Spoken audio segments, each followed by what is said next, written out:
Hey everybody, Nick here, and today I got a review for you of this little guy right here. This is the Civivi Knives Nox.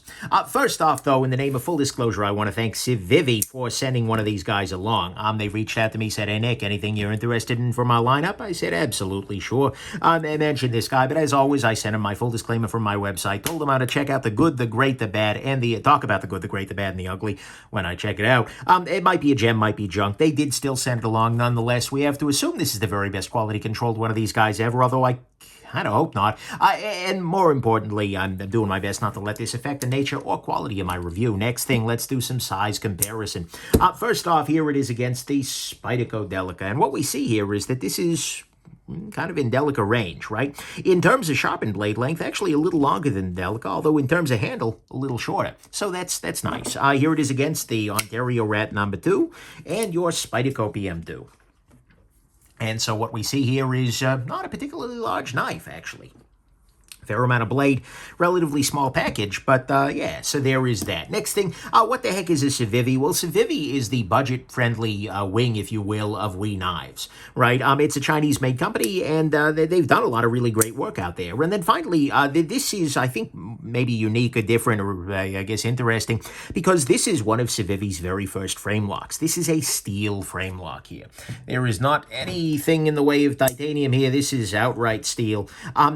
So it is a frame lock, but it is not the frame locks that you're kind of used to in the pocket knife world. So let's go on ahead and jump into the good, the great, the bad, and the ugly of this little knife right here. So let's go on ahead and say that thing over again. Guys, have you considered getting a better reviewer, right? They're out there, right? I encourage you to find them. Anyways, moving on. So on the good side, to start with, the clip screws on this guy are actually countersunk, which is a nice thing, right? If we take a look at the clip here, we see that there is no screw that is sticking up inside this little area here, which is a little detail, but in a deep carry clip, it's definitely something you like to see, and it's something I like that Civivi's getting right a lot lately.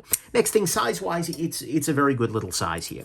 Not only is the blade just under 3 inches, which is going to make it legal in a lot of places, but it's also relatively small, both in terms of this dimension, but also it's relatively thin, making this guy carry very, very nicely, right? This is about as thick, if not a little bit thinner than the Spyderco Delica here, which is a beautiful thing, right? This carries very, very well and gets you a fair amount of blade for a small package. So I really do appreciate that a lot. It's a very nice size. Next thing, this is an ambidextrous knife in terms of the clip. The frame lock is definitely not, but the clip can be mounted on the other side there, which is a nice thing. Next thing, this guy has a reasonable action if you are not doing the thing that is bad, namely putting your finger on the lock bar there. This has a nice action, and in fact, it closes up pretty nicely as well. It is relatively smooth. It's pretty well done once you get past that detent. Then finally, on the good side, this is a very simple design, right? There's really not a whole lot here, but what is there is good. It's got a nice blade. It's nice, thin. It's small, compact. Small and compact. Yeah, hard hitting over here. Anyway, so I just think it's a really nice little design. And I think it's relatively simple, and it's one I'd like to see Civivi do a lot more with, right? I think this is a very good pattern here. So to me, all that's the good is a simple design, decent action. It is very, very thin in the pocket and it carries very, very well with an ambi clip, nice size, and a countersunk set of clip screws. On the great side to me is the blade, 100%. The very best part of this knife, maybe except I like the size a lot, but the very best part of this knife is this blade. The blade steel here is Nitro V, which is a solid little budget steel choice. I'm a big fan of it that way.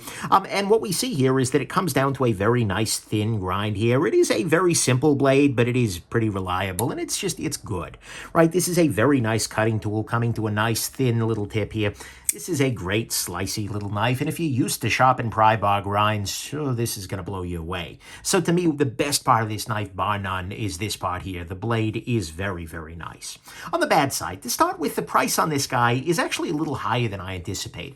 I make a point to try not to learn the price of a knife, or at least not remember and think about it as I'm, carrying the knife for review, because that gives me a sense of where I think it should land.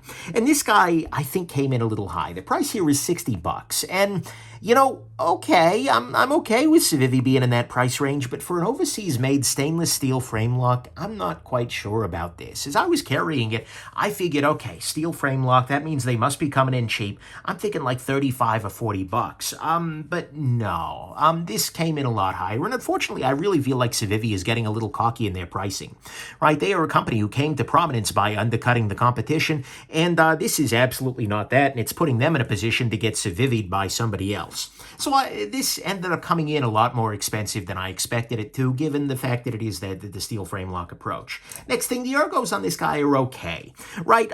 They're not terrible. The clip on this guy is not super duper ergonomic, being a little bit on the tall side, and this finger choil, which I think is a finger choil, turns out to be a little bit too small, even for my relatively small hands. So the ergonomics on this knife are just not great for me. Next thing, of course, it is a flipper, so it's going to be pecking on whatever's in your pocket all day long, so do keep that in mind. It is a balance, unfortunately, is a problem for it, which makes sense because it's a steel frame lock. All these two back slabs here are steel, and even if they're just using standoffs in the middle here, at the same time, yeah. The balance is definitely further back than I'd like it, and also the weight isn't particularly great, right? If we put this guy down here, what we see here is we are coming in around 3.1 ounces. It's not terrible, right? And they've done it's clear that they've, tried to make these scales as thin as they can, but at the same time, it's still a little heavier than I'd like to see. So there is that. And then finally, I gotta be honest with you, I think this knife would be strictly better as a liner lock, right? I'll talk more about it in a bit here, but steel frame locks always feel a little bit like compromise to me, and Civivi is so good at making liner locks that this one, I don't know. The steel frame lock is not an area I feel like they needed to go into. So to me, all that's the bad is that, I think this would just be better as a liner lock. The weight isn't super impressive. The balance isn't very good. It is pocket pecking a little bit. The ergos are just sort of okay, and the price on this guy is not super compelling. On the ugly front, unfortunately, this guy came with an incredibly strong detent. To the extent where if I had any pressure at all on the lock bar, this would not open, right? And even still, in order to really reliably get a flip, I need to make sure that both of my fingers in the back here are on the clip rather than in their natural position. You're going to want to have this guy resting right here, which is going to be applying force in this direction, which is going to make the ball go in a little harder, which is going to make this guy damn near impossible to open unless I take my finger off of there, which puts my hand in a very awkward position in the backside here. That's just not good. That is one of the biggest downsides of a frame lock, is it's very sensitive to that extra tension on the lock bar here, which makes that detent stronger. What I ended up doing is not something I usually recommend. If you get a knife out of the box and it has the detent is too strong, send it back, right? But what I ended up doing on this guy is I did a little bit of overbending of the lock bar. I bent this guy out just a little bit too far, right? And as a result, it weakened the lock bar a little bit, and it made it easier to flip. It made it reliably flip, but that's just not great. It also, by the way, fixed the centering, which is a great thing, but this just is a knife that I hope this was just a quality control fail. But honestly, the fact that you're sensitive to lock bar pressure again is sort of the reason why frame locks, well, it's one of their big disadvantages, right? And considering it doesn't have any advantages here, it just feels like, guys, why? So to me, what's ugly here is that it had an overly strong detent that's super sensitive to lock bar pressure that I had to fix out of the box, and none of that needed to be a problem, right? Final conclusion, I feel like this is a fine little knife. And I don't mean fine in the sense of, oh, it's really fine. No, I mean, it's fine. Right? I can see why some folks are enjoying it. Indeed, a lot of folks are, right? Because it's a nice size, it's a nice thickness, it's got an ambi clip, a decent action, a simple design, and a pretty great blade. Mind you, they're not really pushing value well. The ergos, it's pocket peck, and the balance, the weight aren't great. It would have been better as a liner lock, and the detent isn't great and was pretty awful until I did a little fix, right? And, so I can totally see, though, the two sides of it, right? It's a great blade in a thin package, but I came away feeling more disappointed than anything. The thing that made this different than the rest of their lineup is the fact that it is a frame lock. I hope that they would be the people because Civivi's been doing great work, but I really hope that they would be the people who did Steel Framelock right, finally. You know, and mind you, there have been a lot of those out there that have been done through other companies. It's not the first time it's ever been done. You know, the CRKT Pilar is an example of that, right? But each time you do a Steel Framelock, it's got some downsides, right? This, unfortunately, though, still feels like a compromise, because Framelock, remember, it's a solution. It's not a feature in and of itself, right? I have a man with a bunch of freaking Framelocks. Here, this is a Brad Southern Knives Mini Tool. This is a much more expensive knife, but it is another Framelock here. But this is made out of titanium, which most of them are, right? And in fact, for a long time, the paragon of high-end knife making has been, you know, steel or titanium Framelock. Beautiful thing. It's been in vogue.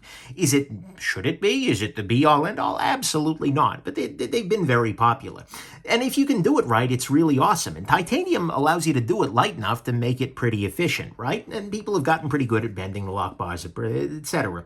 But the thing is, by and large, doing a Framelock in steel isn't really doing it right, because you get a lot more weight, and the adjustment's a little tricky, and you get all of the downsides, like the possibility of overbending going this direction with a heavy weight, lock bar pressure sensitivity, and it makes this a Civivi that has a bunch of issues that they're normal stuff, like, I don't know, like the Ortis, which is one of my very favorites of theirs.